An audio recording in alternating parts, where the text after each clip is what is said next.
سچی محبت میں فیصلے نہیں کیے جاتے، بس دل کی آواز سنی جاتی ہے۔ علم ایک درخت ہے، الفاظ اس کے پتے اور عمل اس کا پھل ہے۔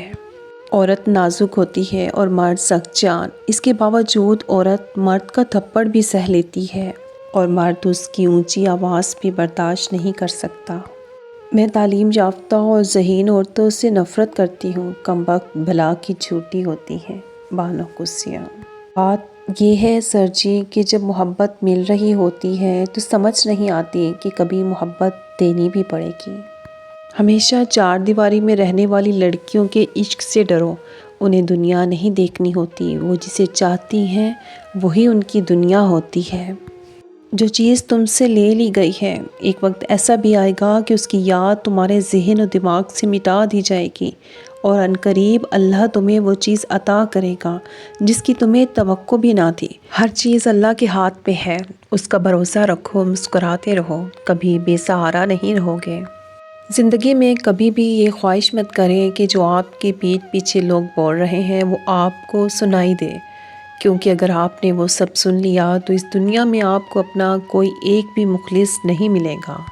ایسا شوہر چنو جو آپ کے لیے اچھا ہو، نہ کہ آپ کے والدین کے لیے، نہ کہ بینک اکاؤنٹ کے لیے۔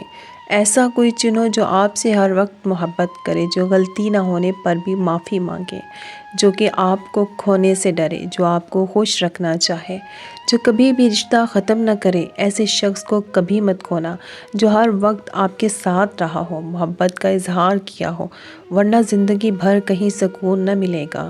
بانو قدسیہ۔ اگر آپ کو روکنے ٹوکنے والا، ڈانٹ ڈپٹ کرنے والا اور آپ کی اصلاح کرنے والا کوئی موجود ہے تو اللہ کا شکر ادا کریں، کیونکہ جس باغ کا مالی نہ ہو وہ بہت جلد اجڑ جاتا ہے۔ دلوں میں خوف تھا، نہ رشتوں کا پہرا تھا، میرے خیال میں یہ دور ہی سنہرا تھا۔ بانو قدسیہ کہتی تھیں، اور اس شخص سے کنارہ کر لو جو تمہیں اپنی مرضی کے مطابق محبت دے، یعنی جب چاہے محبت کا احساس دلائے اور جب چاہے اجنبی کر دے۔ محبت موڈ پر انحصار نہیں کرتی، موڈ اچھا ہے تو محبت ہے، موڈ اچھا نہیں تو محبت نہیں۔ بانو قدسیہ کہتی ہیں، کسی کی بے وفائی کا یقین آ جائے تو انسان اندر سے اجڑنے لگتا ہے، یا شاید انسان جڑنے لگتا ہے، اور شاید جڑ ہی جاتا ہے، لیکن میرے خیال میں یہ اتنا آسان نہیں ہے۔ زندگی تسلسل کا نام ہے، سب آگے بڑھتے ہیں، ٹوٹ کے ہم جڑ تو جاتے ہیں لیکن ویسے نہیں رہتے، گرہ پڑ جاتی ہے، اور جب گرہ ٹوٹتی ہے تو تکلیف محسوس ہوتی ہے، اور وہ وقت اور حالات ایک ایک کر کے سب یاد آتے ہیں جو اس گرہ کا باعث بنے۔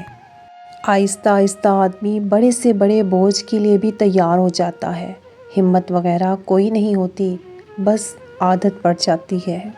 چھوٹا بن کے رہو گے تو ہی بڑی بڑی رحمتیں ملیں گی، کیونکہ بڑا ہونے پر تو ماں بھی گود سے اتار دیتی ہے۔ بانو قدسیہ۔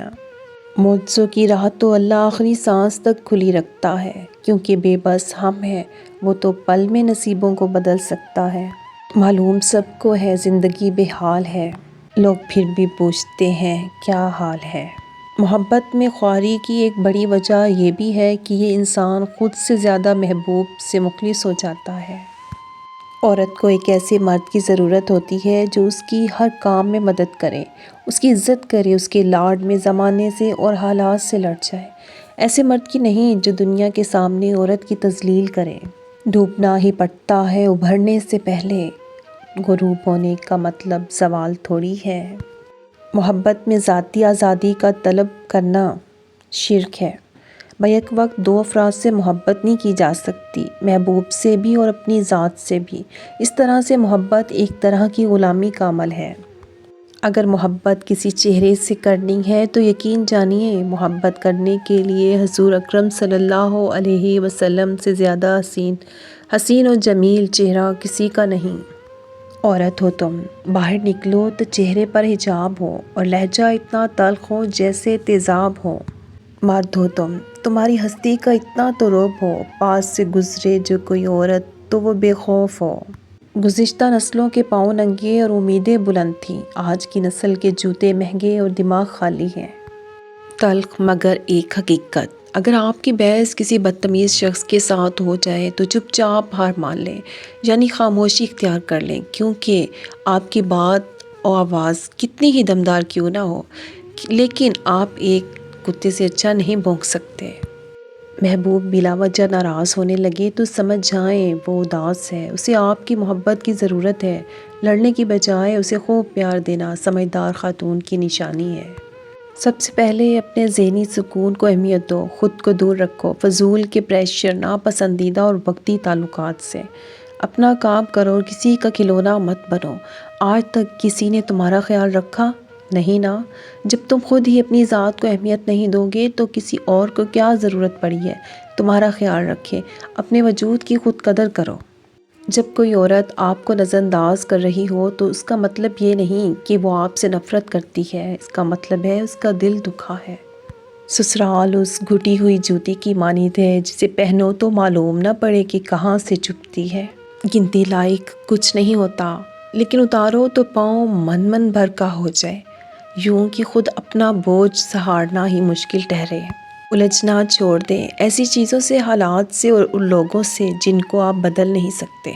اپنی توجہ اس پر مرکوز کریں جسے آپ بدل سکتے ہیں، یعنی کہ اپنا آپ۔ ہم جن کی عزت کرتے ہیں وہ ہمیں مجبور سمجھتے ہیں، اور ہم جن سے بہت پیار کرتے ہیں وہ ہمیں بیوقوف سمجھتے ہیں۔